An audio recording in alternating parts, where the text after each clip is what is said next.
But if 15 million Jews were killed, that's the end of the story. That's it. Now, what does that mean for the Jewish people? It's the end, that the people who saw off everyone from Pharaoh to Hitler disappeared in the 21st century. In this clip, Ben Shapiro, as he always does so well, gives us the four myths of nonsense that are constantly being propagated around, the Palestinians, and explains to us exactly why they are bogus and why they are false.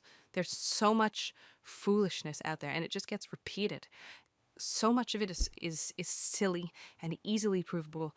And as always, Ben is here to cut through with objective fact, truth, clarity, and source, and just let us know why these claims are hogwash.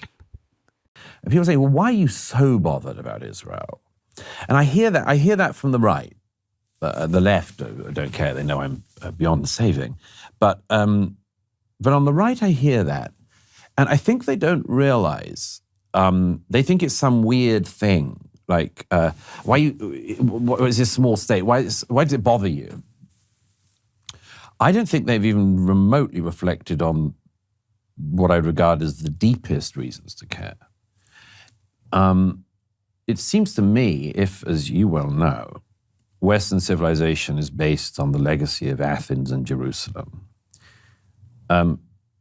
Athens is under great assault always, but it's not actually under existential assault at the moment. What is being attempted by Israel's enemies is the philosophical and cultural equivalent of burning all the libraries of Alexandria. This is one of the underpinnings of Western civilization, utterly, utterly at risk. And not in a sort of metaphorical way where people might use it as a sort of book subtitle, but the real thing. I mean, I've sometimes thought about it this way. I haven't tried this out in public before. How many Jews are there in the world? 15 million. 15 million. Okay. This may come across really coarse, but let me put it this way. I mean, there are lots of conflicts in the world, and I've covered a lot of conflicts involving a lot of people, but it's conceivable that at some point 15 million Christians could be killed. It would be a disaster, a tragedy. It's conceivable that at some point, Burma, India, somewhere, 15 million Muslims could be killed. It would be a disaster. It would be a tragedy of an unimaginable scale, of mid-20th century scale. But if 15 million Jews were killed, that's the end of the story. That's it. Now, what does that mean for the Jewish people? It's the end, that the people who saw off everyone from Pharaoh to Hitler disappeared in the 21st century. Everyone else, in my view, wouldn't survive either.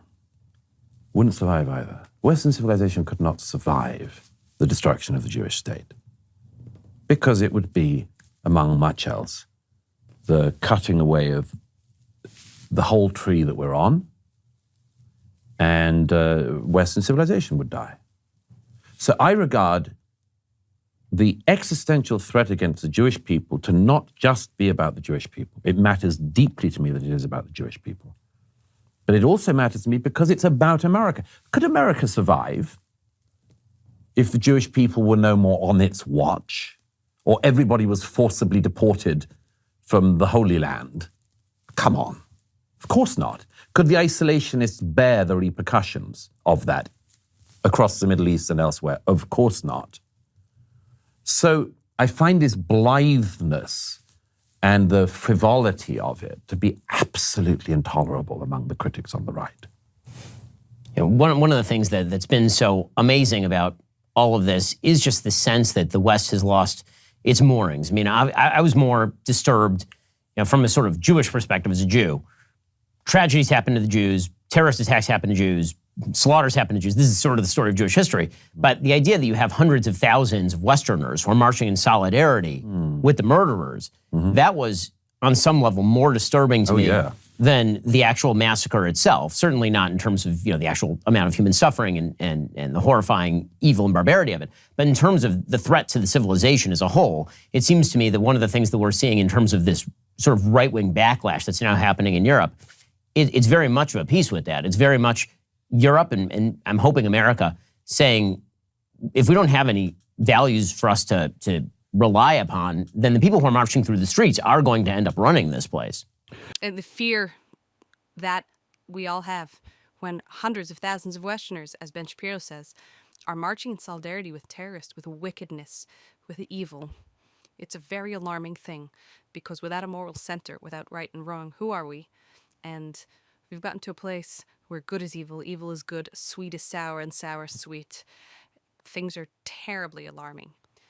Hopefully, we can cling to the confidence that truth will always win, that light will always dispel darkness. But it's incumbent upon us to really take this seriously, because this is no small thing.